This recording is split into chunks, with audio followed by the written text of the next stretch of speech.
자, 유엔으로 이제 문제가 넘어오는데 이게 사실 유엔은 미국이 주도하고 있었거든요. 미국이 주도하고 있었거든요. 그러니까 미국의 의지대로 이제 갈 수밖에 없는 거예요. 당연히 소련은 반대를 하겠지. 그림이 그려진단 말이에요, 지금. 그죠? 자, 유엔에서 이제 뭐라고 결정되냐면, 그러면 인구 비례에 의한 총선을 실시해라. 이게 결정이 됩니다. 소련이, 그래서 한국임시위원단을 파견을 해요. 소련이 당연히 거부하죠. 아니, 봐봐. 인구 비례에 의한 총선거래. 북한의 인구 적거든. 그럼 이 총선을 치르면 여러분들 결과가 어떻게 나올까? 당연히 남한 주도의 국회가 만들어지고 그 남한 주도의 국회에서 헌법이 만들어질 거 아니에요. 소련이 이걸 찬성하겠냐고. 안 하지.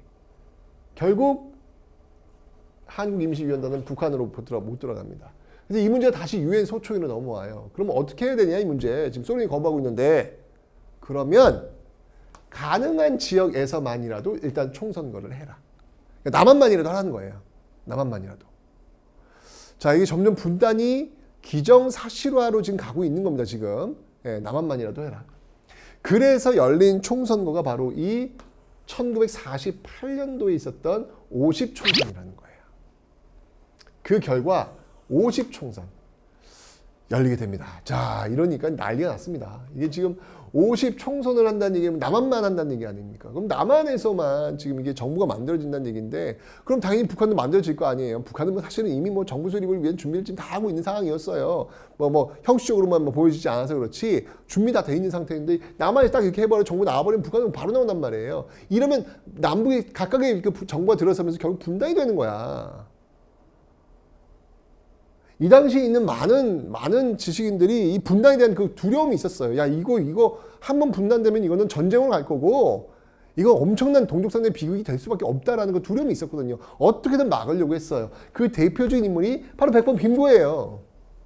백범 김구는 여러분들 아까 제가 봤지만 우익 진영으로 분류가 됐잖아요. 모스크바 삼국 외상회의도 반대했잖아요. 이승만과 함께. 그런데 분단이라고 하는 상황이 오니까 이 백범 김구는 이거는 아니다. 어떤 일이 있더라도 분단은 막아야 된다. 이거 분단이라고 하는 개념은 좌와 우의 개념이 아니라는 거예요. 일단 한반도가 잘려나가는 거고 다른 정부가 들어서는 거기 때문에 그 심지어 전쟁까지도 올 수 있는 상황이기 때문에 이건 무조건 막아야 된다. 백범 김구가 이제 이런 얘기를 하는 거예요. 울면서 읍고하는 거예요. 38선을 베고 쓰러질 지언정 남한만의 단독 정부 수립에는 나는 참여하지 않겠다. 라고 선언을 하게 되는 것이죠. 그리고 좌익 진영도 마찬가지입니다. 자, 이 좌익 진영에서는요, 1948년 4월 3일, 이 좌익 진영들이 중심이 되어가지고 무장 봉기를 일으킵니다. 50총선에 반대하는 이 무장 봉기를 일으키게 되는데 이게 바로 제주3.3 사건이에요. 좌익 진영에서의 어떤 그 반대, 우익 진영에서의 반대, 지금 좌우가 지금 다 반대하고 있는 그런 상황이 벌어지고 있는 거예요. 찬성하는 세력들은 이승만 주도의 세력들. 그 세력들. 결국은 이럼에도 불구하고 계속해서 이 총선의 그 흐름으로 가자 백범 김구하고요. 김규식. 대한민국 임시정부일 때 주석이고 부주석 아니었겠습니까? 그죠?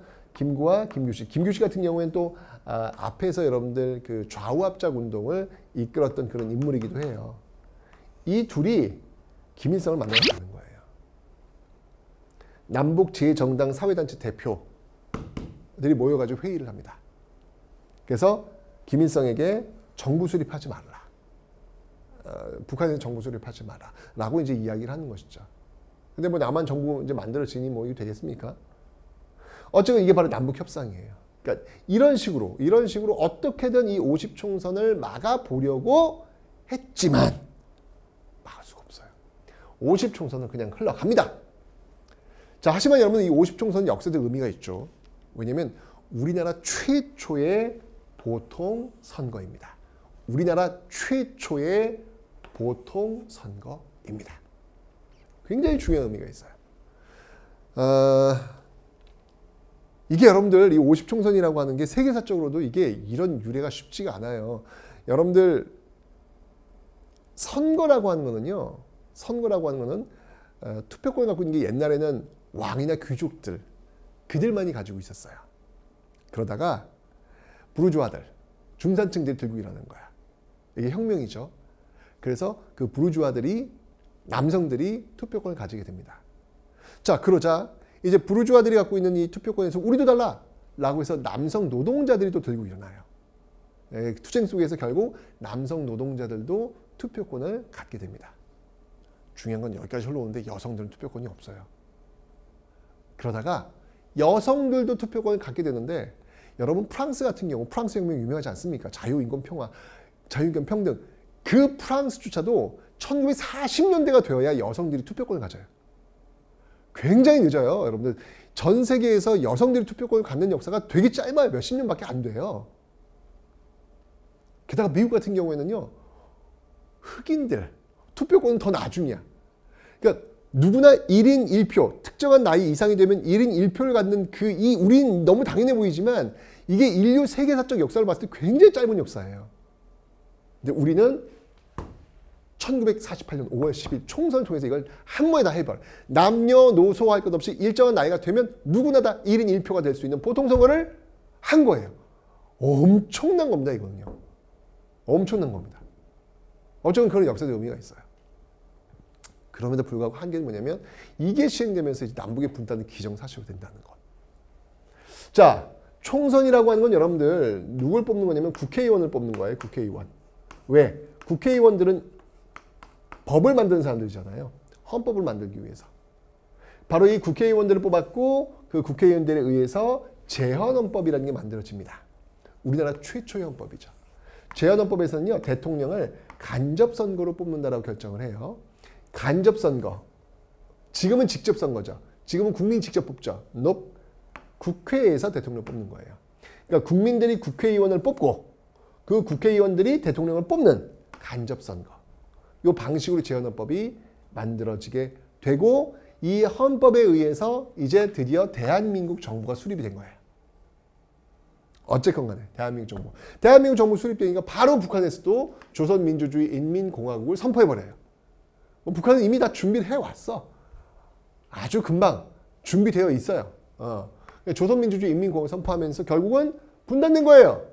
3.8도선을 배경으로 남쪽에는 대한민국 정부가 북쪽에는 조선민주주의 인민공화국이 분단돼 버린 거예요. 자, 어쨌건 이 대한민국 정부가 해야 될 일이 있어요. 지금 미뤄놨던 미군정 들어와가지고 여러분들 왜 민족 반역자들 처단 못했다 그랬잖아요. 해야죠. 이거는 정의를 세우는 거기 때문에 이건 해야 됩니다. 그게 첫 번째 숙제고요. 두 번째는 뭐냐면 일본인들이 남기고 간 토지들이 있어요. 그런 토지들. 어쨌건 뭐 그뿐만 아니라 지금 또 이 지주들이 많이 갖고 있는 토지들, 이 토지 문제를 해결해 줘야 돼요. 왜냐면 북한 같은 경우에는 지금 무상몰수, 무상분배 방식으로 그냥 나눠줬거든요. 토지를.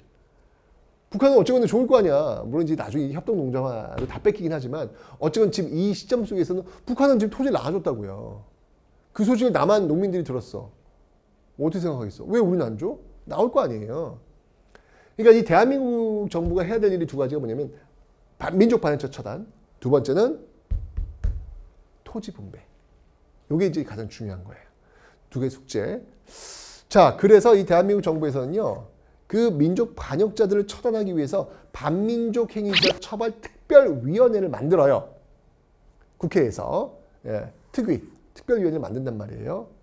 그런데 야, 이 반민특위를 만들고 그 일제강점기에 민족 반역자들 행위자를 잡아들이는데 이게 웬일이야. 이승만 정부의 관리들이 막 잡혀 들어가는 거예요, 이게. 그러니까 이승만 정부로서는 위기의식을 느낀 거예요. 지금 가뜩이나 지금 남북 대치단 상태고 지금 일단 이 참 힘들게 지금 정부가 지금 들어왔는데 관리들이 막 잡혀가는 거예요. 장차관 막 이런 사람들 막 경찰 막 끌려 들어가는 거예요. 그러면 사실 이승만 정부 입장에서 되게 불안하죠. 이게 흔드는 걸로 이제 보여지는 거니까. 결국 이승만 정부는요.